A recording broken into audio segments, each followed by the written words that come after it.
Hello and welcome to the Sherlock Holmes Bedtime Stories podcast. Each episode is a section from a classic Sherlock Holmes story with relaxing music to help you fall asleep. If you love the podcast and never miss an episode, please follow us on Spotify and Apple Podcasts and leave a 5-star rating. If our podcast has become a part of your bedtime routine, please consider supporting the show by clicking the link in the show notes. Our show is completely free, in part thanks to support from listeners like you. There are options to give one time or on a monthly basis. So sleep easier by clicking the Support This Podcast link in the show notes and become a supporter today. And as always, if you're enjoying the pod, please spread the word. Sharing with friends and family really does help. Thank you for joining us this evening.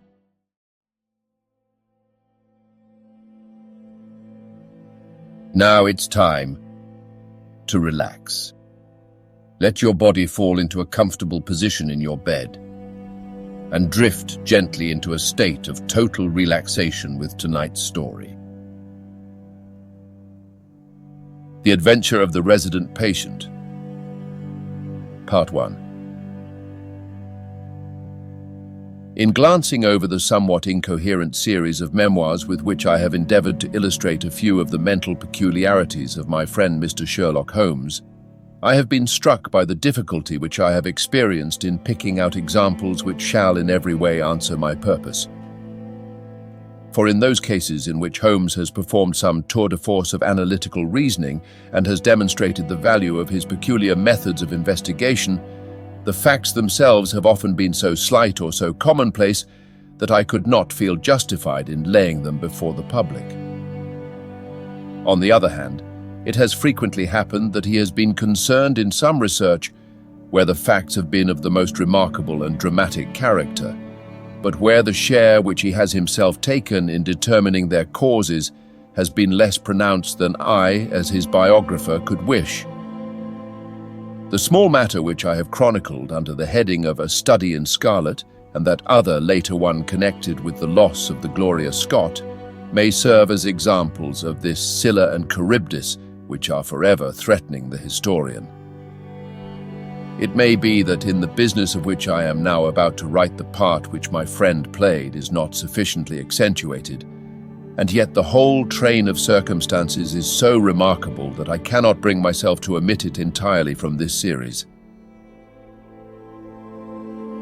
I cannot be sure of the exact date, for some of my memoranda upon the matter have been mislaid, but it must have been towards the end of the first year during which Holmes and I shared chambers in Baker Street. It was boisterous October weather, and we had both remained indoors all day.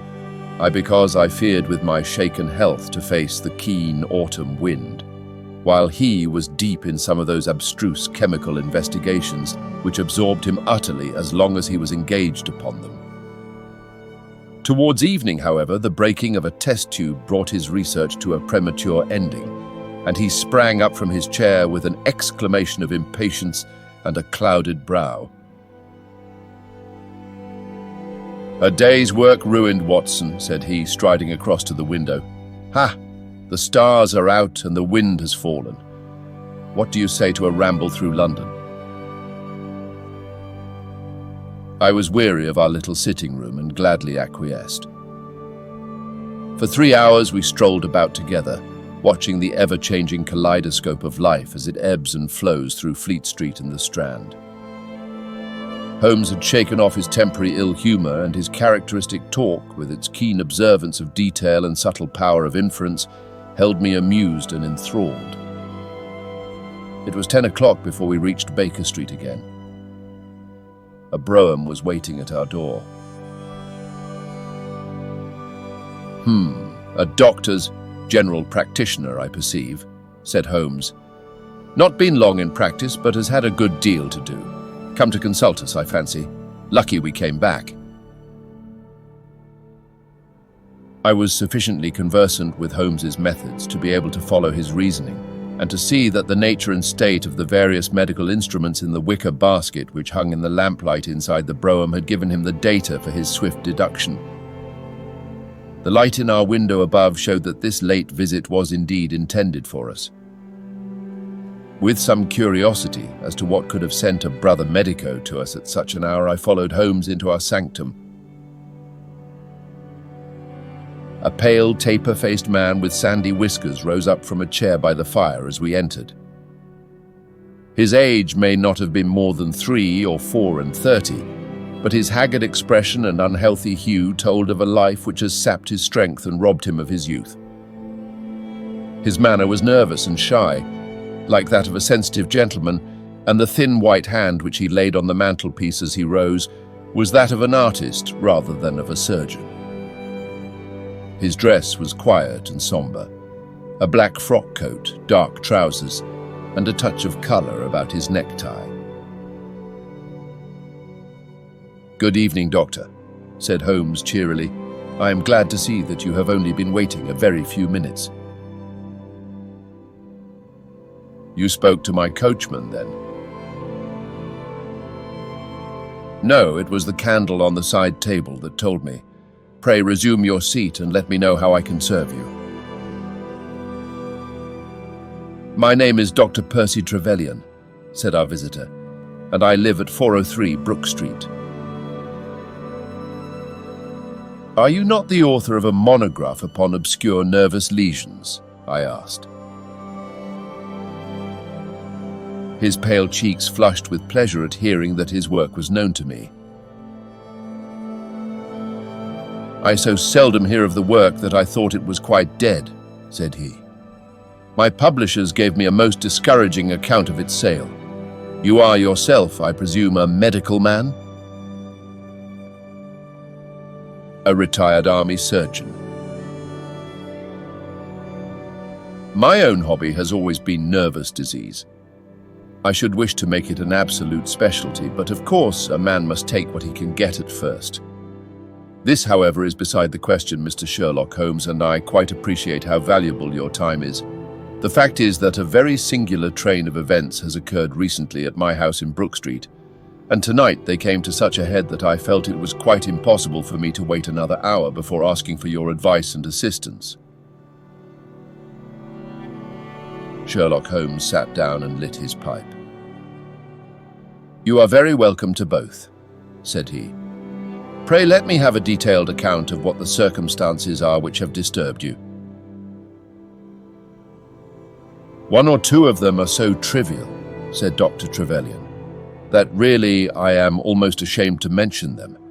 But the matter is so inexplicable, and the recent turn which it has taken is so elaborate, that I shall lay it all before you, and you shall judge what is essential and what is not.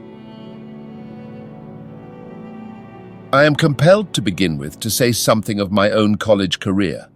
I am a London University man, you know, and I am sure that you will not think that I am unduly singing my own praises if I say that my student career was considered by my professors to be a very promising one. After I had graduated, I continued to devote myself to research, occupying a minor position in King's College Hospital, and I was fortunate enough to excite considerable interest by my research into the pathology of catalepsy, and finally to win the Bruce Pinkerton Prize and Medal by the monograph on nervous lesions to which your friend has just alluded. I should not go too far if I were to say that there was a general impression at that time that a distinguished career lay before me. But the one great stumbling block lay in my want of capital. As you will readily understand, a specialist who aims high is compelled to start in one of a dozen streets in the Cavendish Square quarter, all of which entail enormous rents and furnishing expenses. Besides this preliminary outlay, he must be prepared to keep himself for some years and to hire a presentable carriage and horse. To do this was quite beyond my power, and I could only hope that by economy I might in 10 years' time save enough to enable me to put up my plate. Suddenly, however, an unexpected incident opened up quite a new prospect to me. This was a visit from a gentleman of the name of Blessington, who was a complete stranger to me. He came up to my room one morning and plunged into business in an instant. "You are the same Percy Trevelyan who has had so distinguished a career and won a great prize lately?" said he. I bowed. Answer me frankly, he continued, for you will find it to your interest to do so. You have all the cleverness which makes a successful man. Have you the tact? I could not help smiling at the abruptness of the question. I trust that I have my share, I said. Any bad habits? Not drawn towards drink, eh? Really, sir, I cried. Quite right, that's all right. But I was bound to ask. With all these qualities, why are you not in practice? I shrugged my shoulders. Come, come, said he in his bustling way. It's the old story. More in your brains than in your pocket, eh? What would you say if I were to start you in Brook Street? I stared at him in astonishment. Oh, it's for my sake, not for yours, he cried. I'll be perfectly frank with you, and if it suits you, it will suit me very well. I have a few thousands to invest, you see, and I think I'll sink them in you. But why? I gasped. Well, it's just like any other speculation, and safer than most. What am I to do then? I'll tell you. I'll take the house, furnish it, pay the maids, and run the whole place. All you have to do is just to wear out your chair in the consulting room. I'll let you have pocket money and everything. Then you hand over to me 3/4 of what you earn and you keep the other quarter for yourself. This was the strange proposal, Mr. Holmes, with which the man Blessington approached me. I won't weary you with the account of how we bargained and negotiated. It ended in my moving into the house next Lady Day and starting in practice on very much the same conditions as he had suggested. He came himself to live with me in the character of a resident patient. His heart was weak, it appears, and he needed constant medical supervision. He turned the 2 best rooms of the first floor into a sitting room and bedroom for himself. He was a man of singular habits, shunning company and very seldom going out. His life was irregular, but in one respect he was regularity itself. Every evening at the same hour, he walked into the consulting room, examined the books, put down 5 3/10 for every guinea that I had earned, and carried the rest off to the strongbox in his own room. I may say with confidence that he never had occasion to regret his speculation. From the first it was a success. A few good cases and the reputation which I had won in the hospital brought me rapidly to the front, and during the last few years I have made him a rich man. So much, Mr. Holmes, for my past history and my relations with Mr. Blessington. It only remains for me now to tell you what has occurred to bring me here tonight. Some weeks ago, Mr. Blessington came down to me in, as it seemed to me, a state of considerable agitation. He spoke of some burglary which, he said, had been committed in the West End, and he appeared, I remember, to be quite unnecessarily excited about it, declaring that a day should not pass before we should add stronger bolts to our windows and doors. For a week, he continued to be in a peculiar state of restlessness, peering continually out of the windows and ceasing to take the short walk which had usually been the prelude to his dinner. From his manner, it struck me that he was in mortal dread of something or somebody.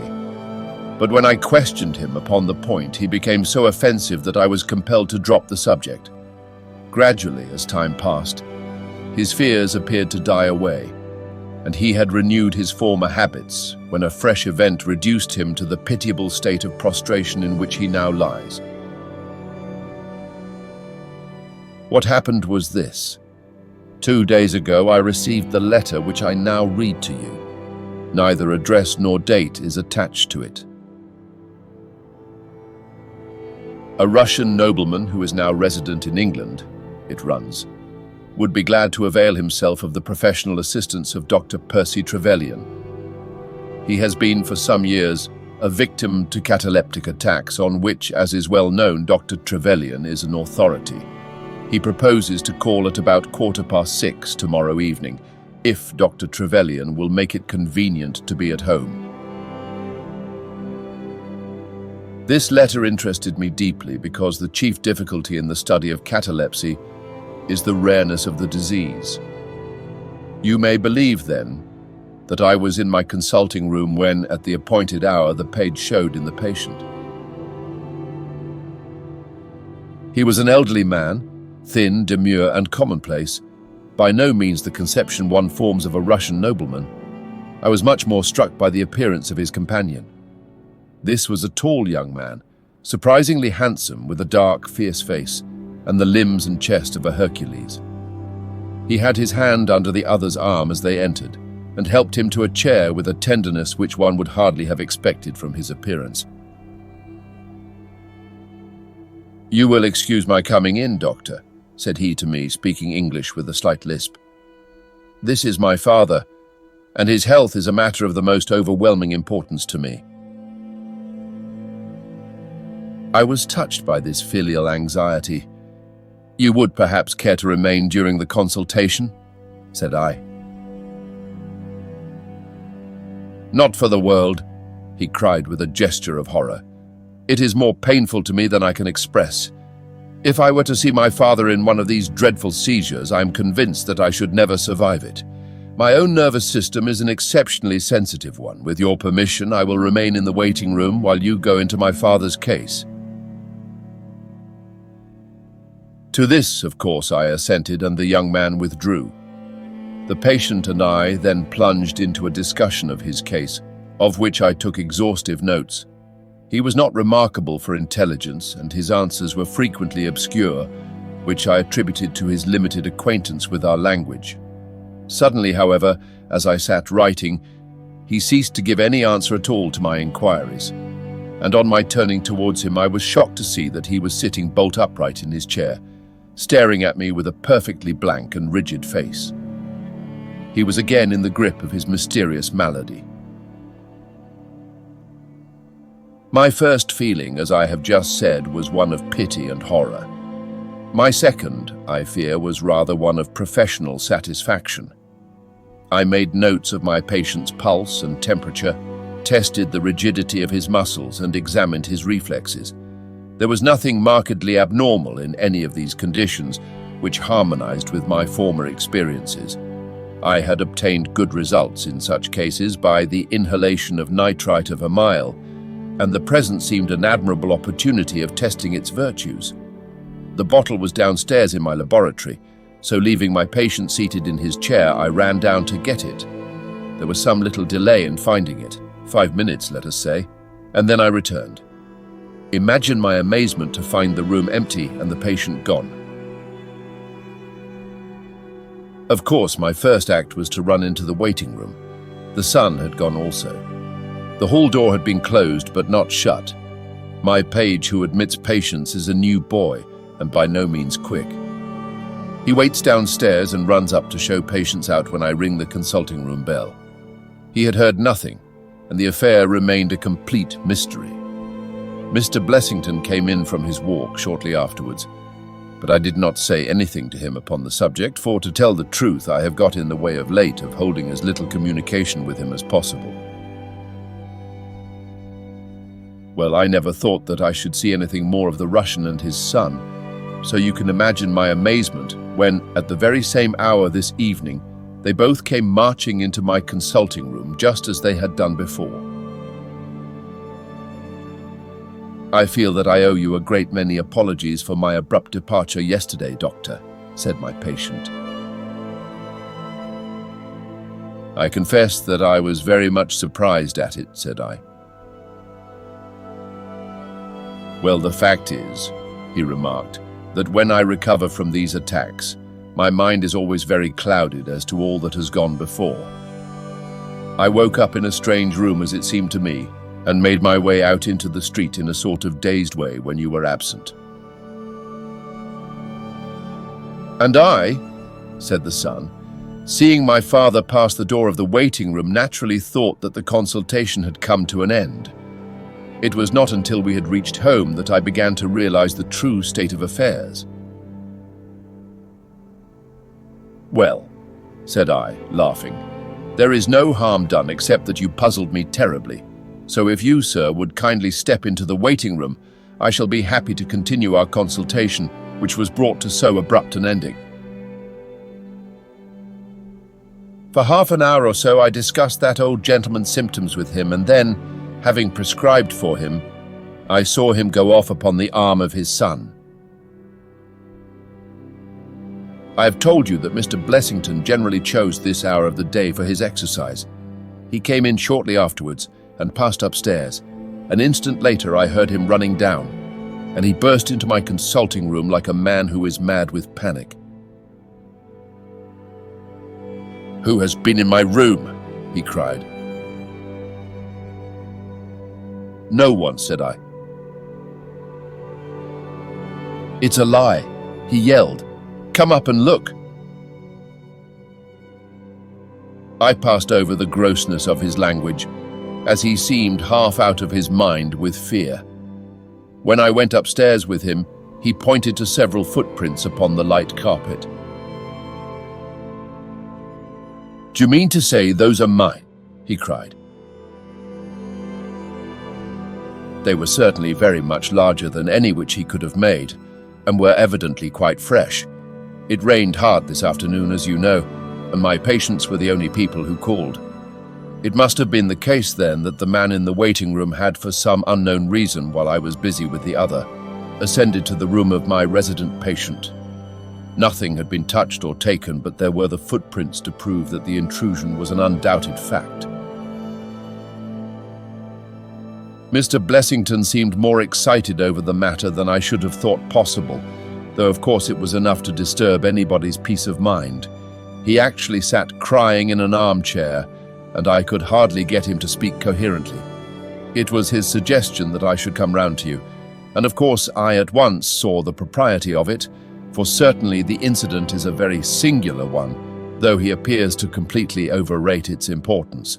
If you would only come back with me in my brougham, you would at least be able to soothe him, though I can hardly hope that you will be able to explain this remarkable occurrence. Sherlock Holmes had listened to this long narrative with an intentness which showed me that his interest was keenly aroused. His face was as impassive as ever, but his lids had drooped more heavily over his eyes, and his smoke had curled up more thickly from his pipe, to emphasize each curious episode in the doctor's tale. As our visitor concluded, Holmes sprang up without a word, handed me my hat, picked his own from the table, and followed Dr. Trevelyan to the door. Within a quarter of an hour we had been dropped at the door of the physician's residence in Brook Street, one of those somber, flat-faced houses which one associates with the West End practice. A small page admitted us, and we began at once to ascend the broad, well-carpeted stair. But a singular interruption brought us to a standstill. The light at the top was suddenly whisked out, and from the darkness came a reedy, quivering voice. "I have a pistol," it cried. "I give you my word that I'll fire if you come any nearer." "This really grows outrageous, Mr. Blessington," cried Dr. Trevelyan. "Oh, then it is you, Doctor," said the voice with a great heave of relief. "But those other gentlemen, are they what they pretend to be?" We were conscious of a long scrutiny out of the darkness. Yes, it's all right," said the voice at last. "You can come up, and I am sorry if my precautions have annoyed you."